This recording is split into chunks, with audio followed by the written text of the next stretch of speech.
Hello YouTube, welcome back to my channel. For those of you new here, my name is Allie and today we are cooking up iguana. Oh boy.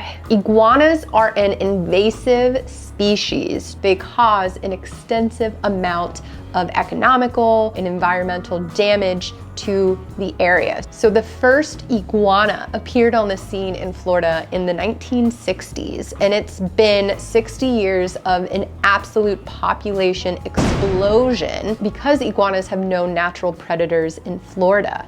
They cause damage to the environment through eating the native plants and vegetation that other wildlife rely on. From an economical standpoint, they are destroying seawalls, sidewalks, by burrowing into the ground, and it's both males and females that burrow, and their poop is acidic. So when they poop on your boat, it takes the finish off and causes a lot of expensive damage. All of this damage is being paid by private property owners as well as taxpayer dollars to repair sidewalks and seawalls, etc.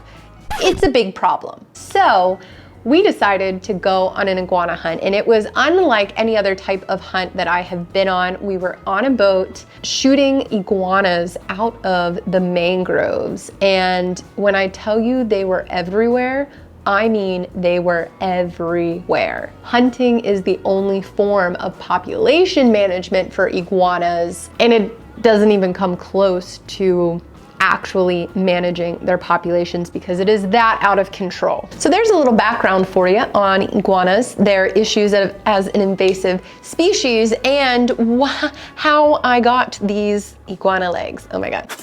I actually can't really smell anything, which is a good thing. Let me bring you in so you can take a look. So these legs are the back legs of the iguana. These were from two different iguanas, and the meat is a mixture of white meat and dark meat. It's almost as if there's a little bit of chicken on the bone and a little bit of pork on the bone. I've done a lot of research on how people cook these and prepare these. It's actually a part of the culture in South America, which makes sense as they are a native species there. But eating reptiles in general, especially in the United States, is not very common. I've heard that it has a fishy texture, although I'm not really picking up on fish. It looks more like chicken and pork to me. So here's how this is going down. First, I'm going to cut the meat off the bone, bread in flour, egg, butter, and hot sauce, and coat with a top layer of breadcrumbs. Throw those in my Pit Boss cast iron pan to deep fry them. This video is sponsored by Pit Boss. The cast iron and the pellet grill are both by Pit Boss. My pellet grill is my most favorite way to cook just about anything. So I'll leave a link in the description box down below of all of the products that I use. Big thank you to Pit Boss for sponsoring this video. So now,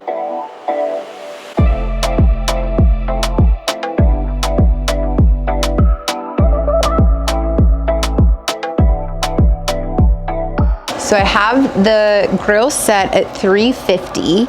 I have the cast iron with the vegetable oil, and I just stuck the temperature probe into the oil. It's about 150, but it's climbing fast. I'm aiming for a temperature between 350 and 375.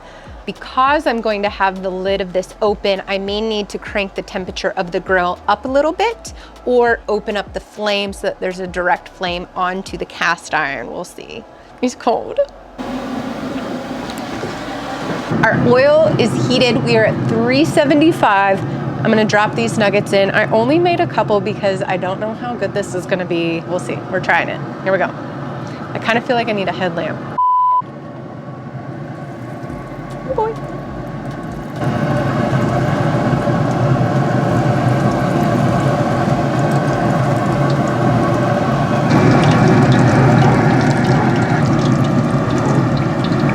They look pretty good. Let's take these puppies inside and blot them off. Internal temp is peaking out about 185. Chicken, you want an internal temp usually around 165. Because this is a reptile that we're eating, I wanted to make sure that it was cooked and cooked well. Now it's time to eat them. I think it's natural for someone who does not typically eat reptiles to be a little bit frightened by this. Do you want to try it first?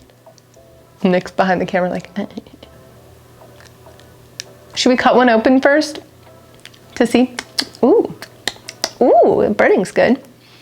Should we cut it open to see maybe? Bite it in half.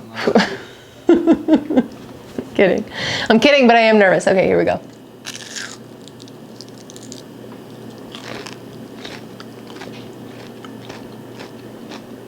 Oh my God. Oh my God. I feel weird. That literally tastes 100% like a piece of chicken. Just breaded. But it's like, wow, it's actually like really good.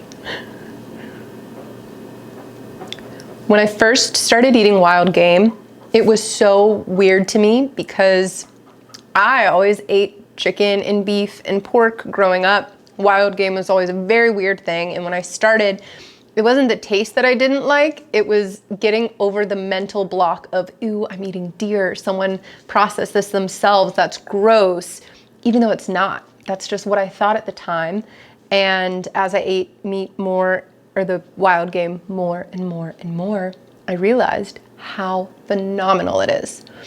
So I'm having a similar experience of, I can't believe that I'm eating a reptile, but wow, look at the inside of that. I can't smell iguana, I can just smell that this is slightly overcooked. But I don't regret overcooking it, again, because I'm being very cautious. This is my first time doing this. Wow, those look so good.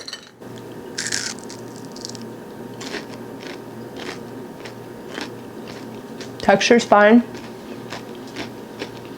Flavor is totally fine. I think what really makes the breading on this good is melting like a tablespoon of butter with maybe like a teaspoon of hot sauce or a tablespoon of hot sauce, depending on how hot you like it. And then beating that with one whole egg. So good. It makes this so much better. Yeah. Yeah, honestly, that's like crazy. So that is it for this video. All in all, I'm going to say absolutely shocked that this tasted as good as it did. I can't believe it. If you are going to eat iguana, I highly, highly recommend cooking it this way. I'll leave all of the instructions in the description box down below. If you have more guts than I do, you can cook it to a slightly lower temperature, maybe 175. Although, do your research, make sure that you are cooking it properly because you don't want to get sick. But you can repeat this recipe on any other type of meat, and holy crap, it's gonna turn out so good. So that is it. Thank you guys so much for watching. I hope you enjoyed this video. If you liked it, make sure to press the like button and don't forget to hit subscribe so that you don't miss out on any future videos. That is it. Thanks so much. I will see you guys in the next one.